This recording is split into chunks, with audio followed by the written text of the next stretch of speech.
Hi hello friends, welcome back to Kumbakonamsavouries. நாம இன்னைக்கு நம்மளோட சேனல்ல ஒரு பழமையான ஒரு ரெசிபி ஒன்னு தான் பார்க்க போறோம். அது என்ன அப்படினு கேட்டிங்கனா சிதம்பரம் கத்திரிக்காய் கொட்சு.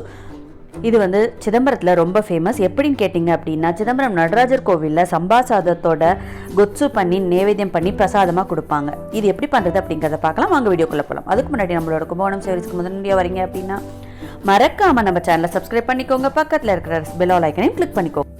இந்த கொட்சு பண்ணுறதுக்கு நான் ஒரு பெரிய கத்திரிக்காய் எடுத்து அதில் மேலே எண்ணெயை தடவி டைரெக்டாக சுட்டு எடுத்துக்க போகிறேன். இது சுட்டு பண்ணுறது தான் ரொம்ப ருச்சியாக இருக்கும். ஏன்னா அந்த ஸ்மோக் ஸ்மெல்லோட ரொம்ப நல்லா இருக்கும். இது வந்து எங்கள் அம்மா எங்களுக்கு சொல்லி கொடுத்தது. எங்கள் அம்மா வந்து சிதம்பரம், அதனால் எங்கள் அம்மா கிட்ட கேட்டு தான் இந்த ரெசிபி நான் பண்ணியிருக்கேன். இது அவ்வளோ டேஸ்டியாக இருக்கும். இது வந்து பொங்கலுக்கு இட்லிக்கு எல்லாத்துக்குமே தொட்டுக்க ரொம்ப நல்லா இருக்கும். இப்போ இந்த மாதிரி நல்லா சுட்டுக்கணும். சுட்டுண்டு ஒரு பாத்திரத்தில் தண்ணியில் இதை போட்டு வச்சுக்கலாம். தண்ணியில் போட்டு வச்சுட்டோம் அப்படின்னா தோல் உரிக்கிறது ரொம்ப ஈஸி. தோலை உரிச்சிட்டு இந்த மாதிரி நல்லா மசிச்சு வச்சுக்கணும். இந்த கொட்சுலேயே ரொம்ப இம்பார்ட்டண்ட் என்னன்னா கொட்சு பொடி பண்ணுறது தான். அதுதான் வந்து இதில் டேஸ்ட்டை கொடுக்கக்கூடியது. இப்போ அந்த கொட்சு பொடி எப்படி பண்ணுறதுன்னு பார்க்கலாம். ஒரு வானிலையை சூடு பண்ணிவிட்டு அதில் 2 டேபிள் ஸ்பூன் தனியா எடுத்துட்டுருக்கேன். ஏன்னா தனியாவோட வாசனை தான் டாமினண்ட்டாக இருக்கணும். அதுக்கப்புறமா 1 டேபிள் ஸ்பூன் கடலைப்பருப்பு. இதை நல்லா செவக்க வறுத்துக்கணும். லோ ஃப்ளேமில் வச்சு வறுத்துக்கணும். இப்போ பார்த்தீங்கன்னா கலர் மாறி எடுத்து ஸ்மெல்லும் நல்லா வர ஆரம்பிச்சிட்டு இதை ஒரு பாத்திரத்தில் எடுத்து வச்சுட்டோம். அதுக்கப்புறமா இதுக்கு ஒரு 7 காஞ்ச மிளகாய் எடுத்துட்டுருக்கேன். அதையும் காஞ்ச மிளகாவையும் நல்லா வாசனை வர அளவுக்கு வறுத்து எடுத்துக்கலாம்.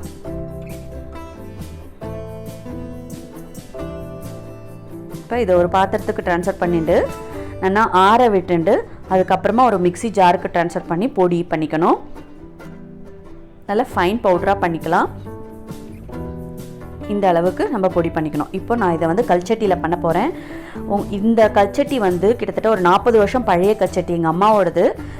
அதனால் நான் டேரெக்டாக இதில் தாளிக்கிறேன். புது கல்ச்சட்டி இருந்தால் டேரெக்டாக தாளிக்க வேண்டாம். 2 டேபிள் ஸ்பூன் நல்லெண்ணெய் எடுத்துட்டுருக்கேன்.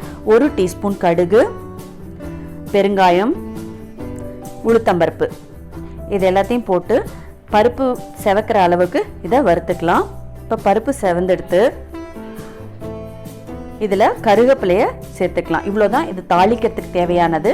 அதுக்கப்புறமா ஒரு சின்ன நெல்லிக்காய் அளவுக்கு புளியை கரைச்சி அந்த தண்ணியும் இது கூட சேர்த்துக்கணும். அப்புறம் 1/2 டீஸ்பூன் மஞ்சள் பொடி, கொஞ்சமாக உப்பு இப்போ கொஞ்சம் போட்டுக்கலாம். அப்புறம் கத்திரிக்காய் சேர்த்ததுக்கு அப்புறமா மீதி உப்பை சேர்த்துக்கலாம். இது நல்லா பச்சை வாசனை போகணும். இந்த புளியோட பச்சை வாசனை போனதுக்கு அப்புறமா இந்த நம்ம அரைச்சி வச்சுருக்கோம் இல்லையா பவுடர், அந்த பவுடரை இது கூட சேர்த்துக்கணும். இது சேர்த்து நல்லா கலந்து விட்டுக்கணும். முதல்ல கட்டி தட்டுற மாதிரி இருக்கும். நம்ம கலக்க அது வந்து கட்டியெல்லாம் கரைஞ்சிடும். இப்போ இதோட பச்சை வாசனையும் போகட்டும். இது ஒரு 2 நிமிஷம் கொதிச்சதுக்கு அப்புறமா நம்ம சுட்டு மசிச்சு வச்சுருக்கோம் இல்லையா கத்திரிக்காய், அதையும் இது கூட சேர்த்து நல்லா கலந்து விட்டுக்கலாம். இந்த கன்சிஸ்டன்சி வந்து கொஞ்சம் திக்காக தான் இருக்கும். அதனால நான் தண்ணி ஜாஸ்தி சேர்க்கலை. இது கூட ஒரு 1/2 டீஸ்பூன் பொடிச்ச வெல்லம் இதையும் சேர்த்து நல்லா கலந்து விட்டுக்கலாம். இப்போது இதுக்கு கொஞ்சம் உப்பு சேர்த்துக்கலாம். உப்பு சேர்த்துட்டு நல்லா கலந்து விட்டு ஒரு 2 நிமிஷம் கொதிக்கட்டும். இந்த கன்சிஸ்டன்சியில் தான் இருக்கணும். இப்படி எடுத்து விடணும் அந்த மாதிரி. இப்போ கொட்சு ரெடி ஆகிடுது. இந்த கொட்சு பொங்கல், இட்லி, சம்பா சாதம் இதுக்கெல்லாம் ஒரு நல்ல சைட் டிஷ். சம்பா சாதம் எப்படி பண்ணுறது அப்படிங்கிறத ஒரு தனி வீடியோ நான் போடுறேன். இந்த கொட்ஸை வந்து உங்கள் வீட்லேயும் ட்ரை பண்ணி பாருங்கள். ட்ரை பண்ணி பார்த்துட்டு எப்படி இருந்தது அப்படிங்கிறத எங்களுக்கு கமெண்ட் செக்ஷனில் கமெண்ட் பண்ணுங்கள். இந்த வீடியோவை மறக்காமல் லைக் பண்ணிக்கோங்க. இந்த வீடியோவை உங்களோட ஃப்ரெண்ட்ஸ் கூடயும் ரிலேட்டிவ்ஸ் கூடயும் ஷேர் பண்ணிக்கோங்க. அதோடு மட்டும் இல்லாமல் மறக்காமல் நம்மளோட கும்பகோணம்சவூரிஸை சப்ஸ்கிரைப் பண்ணிக்கோங்க. இந்த வீடியோவை கடைசி வரைக்கும் பார்த்ததுக்கு ரொம்ப நன்றி. பழமையை புகுத்துவோம், பாரம்பரியத்தை காப்போம், ஆரோக்கியத்துடன் வாழ்வோம். தேங்க்ஸ் ஃபார் வாட்சிங்.